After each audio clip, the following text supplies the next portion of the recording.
He was the last passenger to board Flight 238, moving slowly down the jetway with careful, measured steps that spoke of age and something deeper, a weight that went beyond the physical burden of his years. The canvas bag he carried was worn and faded, its edges frayed from decades of handling, its surface marked with stains that told stories most people would never want to hear.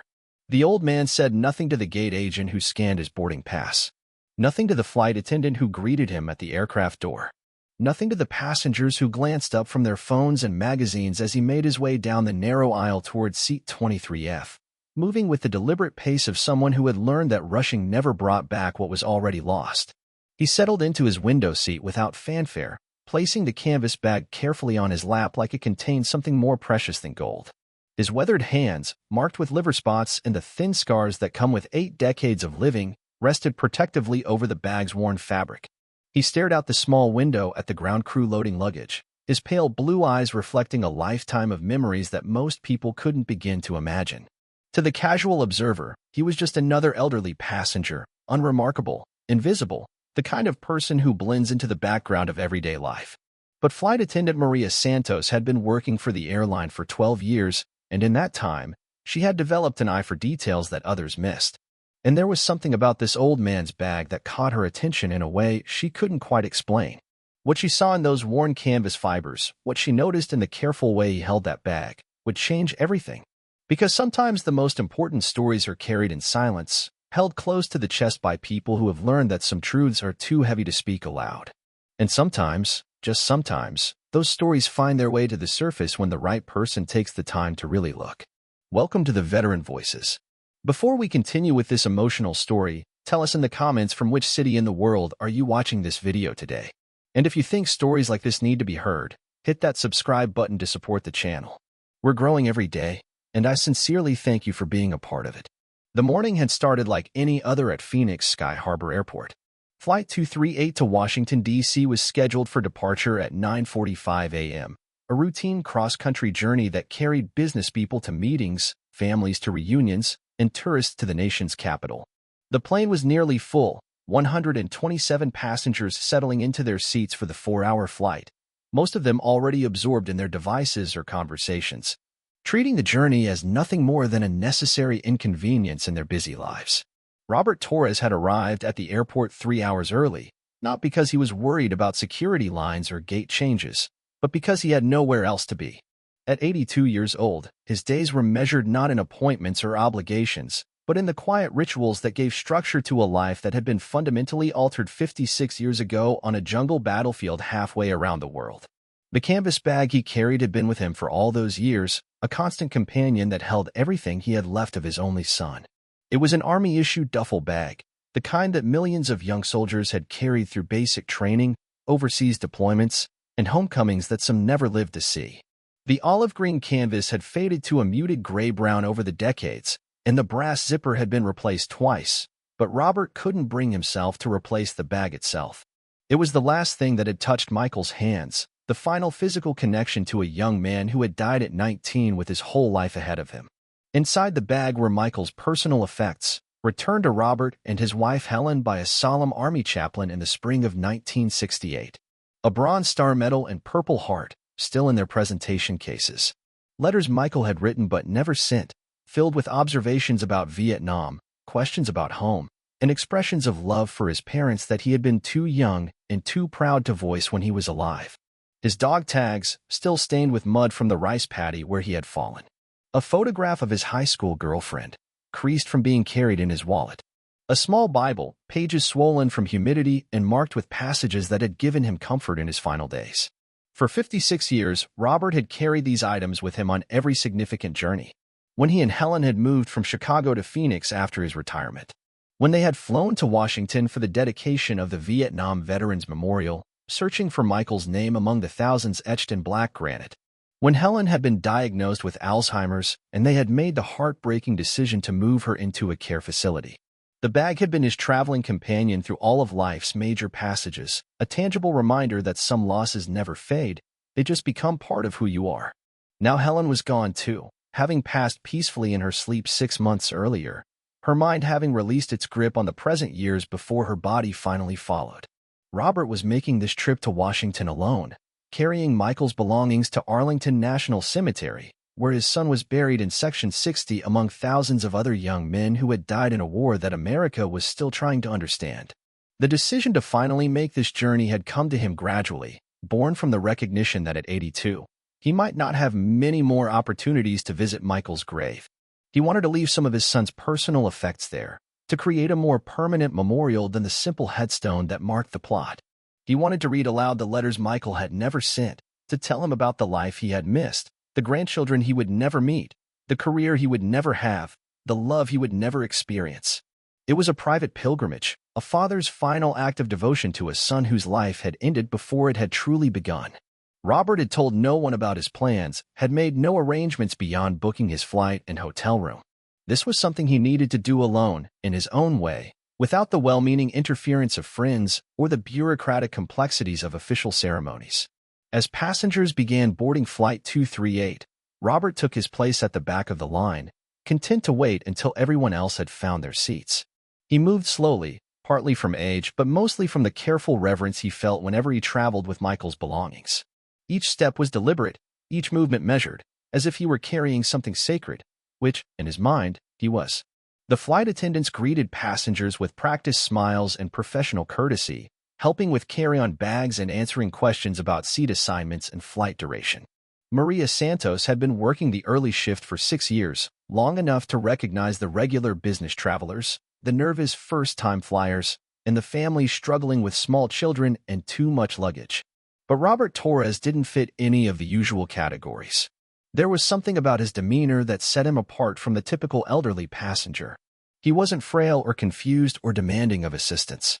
He wasn't chatty or eager to share stories about his grandchildren or his health problems. He was simply present, carrying himself with a dignity that spoke of inner strength and long-held secrets. Maria noticed the bag immediately. In 12 years of flight service, she had seen every type of luggage imaginable: designer handbags, military backpacks, battered suitcases held together with duct tape, expensive rolling bags with built-in charging stations. But there was something different about Robert's canvas bag, something that made her look twice and then again. It wasn't just the age of the bag, though it was clearly decades old. It wasn't just the careful way he held it, though his grip spoke of something precious being protected. It was the details that caught her attention, details that most people would have missed, but that resonated with Maria in a way that made her heart race. The military patches were still visible despite the fading, sewn onto the canvas with the kind of precision that spoke of military regulation and personal pride. A 1st Infantry Division patch, known as the Big Red One, its distinctive numeral barely visible against the worn fabric. An airborne patch, marking the bearer as a paratrooper trained to jump from aircraft into combat zones. A Vietnam service ribbon, indicating service in a war that had ended before Maria was born but that continued to shape the lives of those who had lived through it. But it was the other details that made Maria's breath catch in her throat. Dark stains that could have been mud or blood or both, marking the canvas with the kind of evidence that doesn't wash out and doesn't fade, no matter how many years pass.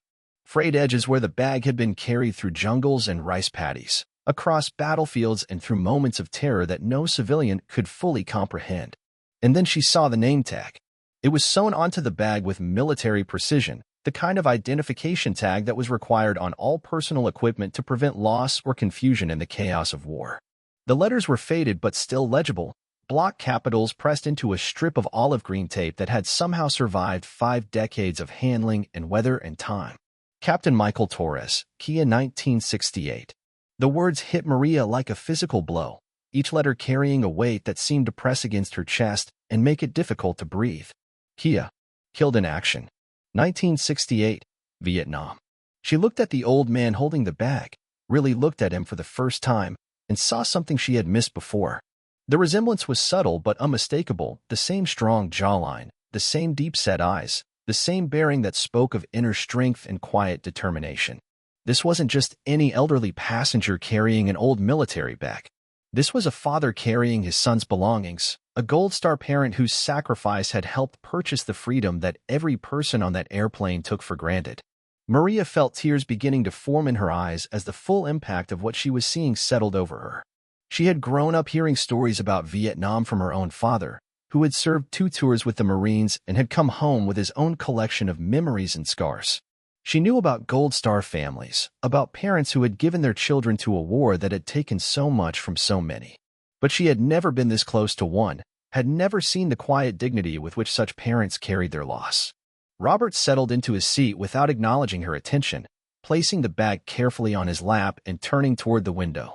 He seemed lost in thought, his pale blue eyes focused on something far beyond the tarmac and the ground crew and the routine activities of air travel. Maria watched him for a moment longer, then made a decision that would change the course of the entire flight. She walked quickly toward the front of the aircraft, her heart pounding with the urgency of what she had discovered. Captain James Mitchell was performing his pre-flight checks in the cockpit, going through the familiar routine that he had completed thousands of times over his 20-year career with the airline. But Maria knew something about Captain Mitchell that made this moment even more significant. He was a veteran himself, having served as a helicopter pilot in Iraq before transitioning to commercial aviation. "Captain Mitchell," she said, her voice barely above a whisper as she knocked on the cockpit door. "I need to speak with you. It's important." Mitchell looked up from his checklist, noting the tears in Maria's eyes and the urgency in her voice. "What's wrong? Is there a problem with a passenger?" "Not a problem," Maria said, her voice breaking slightly. "But there's something you need to see. There's a man in seat 23F, and he's carrying his son's belongings. His son who died in Vietnam." The words hung in the air between them, carrying a weight that both of them understood. Mitchell had served in combat himself, had lost friends and fellow soldiers, had attended too many funerals and spoken to too many families who had paid the ultimate price for their service to their country. He knew the sacred nature of what Maria was describing, understood the profound significance of a father carrying his fallen son's effects. "Show me," he said simply, removing his headset and following Maria back into the passenger cabin. The walk from the cockpit to seat 23F seemed to take forever, each step weighted with the gravity of what they were approaching. Other passengers were settling in for the flight, adjusting their seat belts and stowing their personal items, unaware that they were sharing their journey with someone whose presence honored every freedom they enjoyed. Robert was still looking out the window when Captain Mitchell approached, still holding the canvas bag with the same protective reverence that had marked his every movement since boarding. He seemed smaller somehow, sitting alone in the narrow airline seat, but there was nothing diminished about his dignity or his bearing. "Excuse me, sir," Captain Mitchell said softly, his voice carrying the respect that one veteran offers to another, even across generational and service lines. "I'm Captain Mitchell, and I understand you're traveling with your son's belongings." Robert turned slowly, his pale blue eyes meeting Mitchell's with a mixture of surprise and wariness.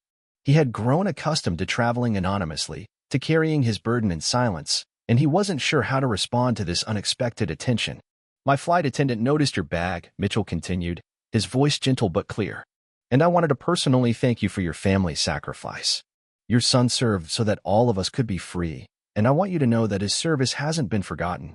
The words seemed to unlock something in Robert's carefully maintained composure.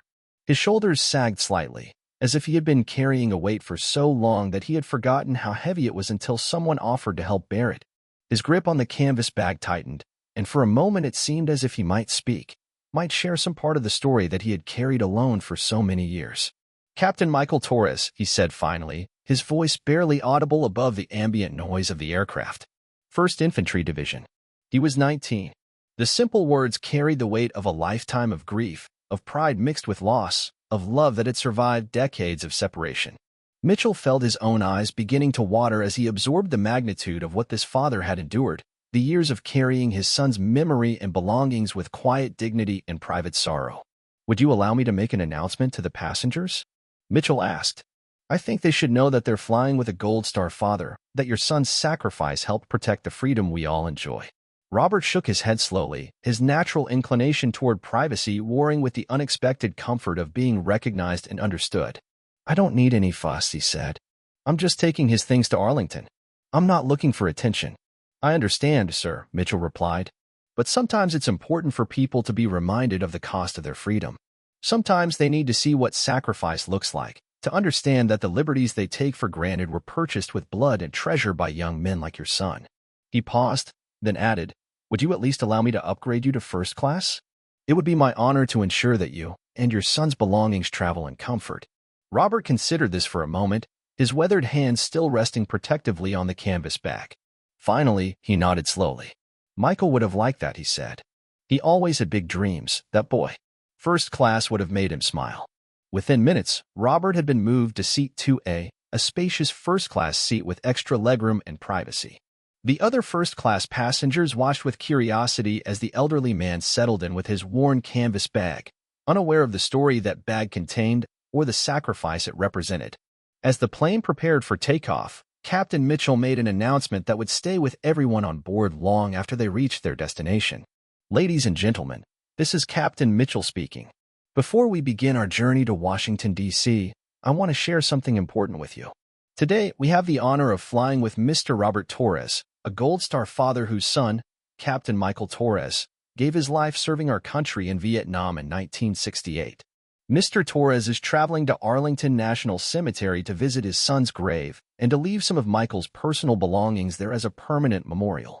The cabin fell silent as the weight of the announcement settled over the passengers. In the first-class cabin, Robert sat quietly, his eyes fixed on the canvas bag in his lap, overwhelmed by the public recognition of something he had carried privately for so many years. Captain Michael Torres was 19 years old when he died, Mitchell continued.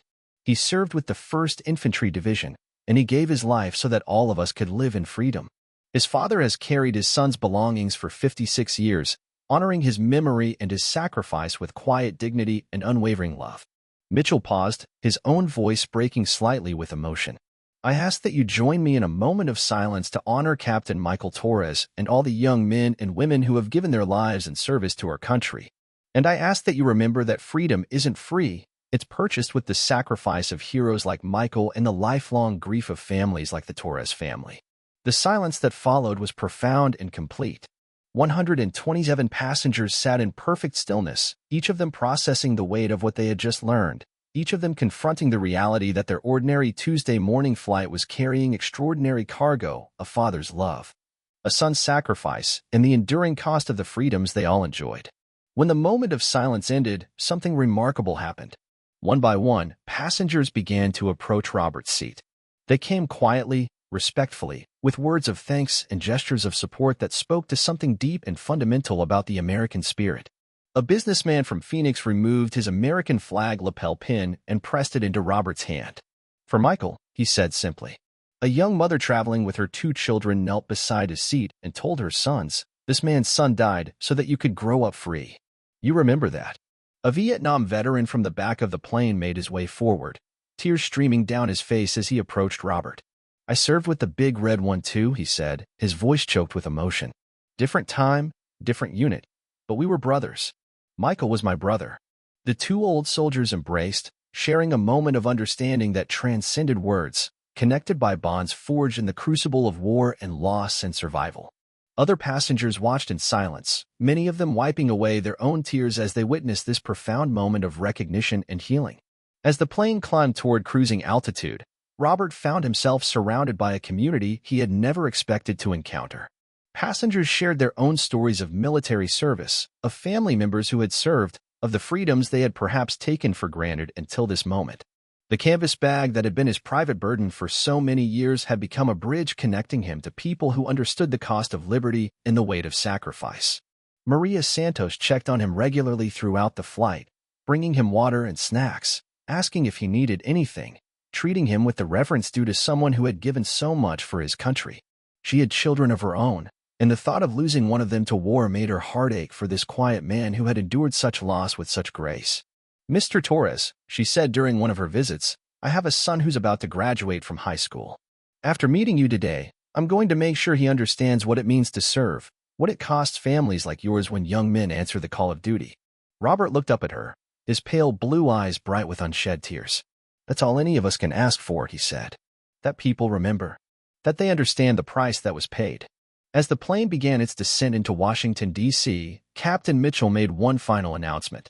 Mr. Torres, on behalf of everyone on this aircraft, I want to thank you for sharing Michael's story with us today. Your son's sacrifice and your family's enduring courage remind us all of the debt we owe to those who have served. We are honored to have flown with you, and we will carry the memory of your son with us long after we land. The landing was smooth, and as passengers began to disembark, many of them stopped to shake Robert's hand, to thank him one more time, to tell him that they would never forget what they had learned about Captain Michael Torres and the father who had kept his memory alive for 56 years. Robert was among the last to leave the aircraft, moving with the same careful dignity with which he had boarded, the canvas bag held protectively against his chest. But something had changed during the flight. The burden he had carried alone for so many years felt lighter somehow, shared now with strangers who had become, for a few hours, a community united in gratitude and remembrance. Captain Mitchell was waiting at the aircraft door as Robert prepared to leave. The two men shook hands, veteran to veteran, each understanding something about service and sacrifice that bonded them across the years and the differences in their experiences. Captain Torres would be proud of his father, Mitchell said. And I'm honored to have flown you both to Washington. Robert nodded, his voice too thick with emotion to trust to words. He walked slowly up the jetway, carrying his son's belongings toward Arlington National Cemetery, toward a final act of love and remembrance that had been 56 years in the making. 3 days later, at Section 60 of Arlington National Cemetery, Robert Torres knelt beside his son's grave and carefully unpacked the canvas bag that had been his constant companion for more than half a century. He placed Michael's bronze star and purple heart at the base of the headstone, arranged the unfinished letters beside them, and read aloud from the small Bible that had comforted his son in his final days. "I brought you home, son," he whispered to the white marble headstone that bore Michael's name, rank, and the dates that bracketed his short life. "And I told your story to people who needed to hear it. They remember you now. They understand what you gave up for them."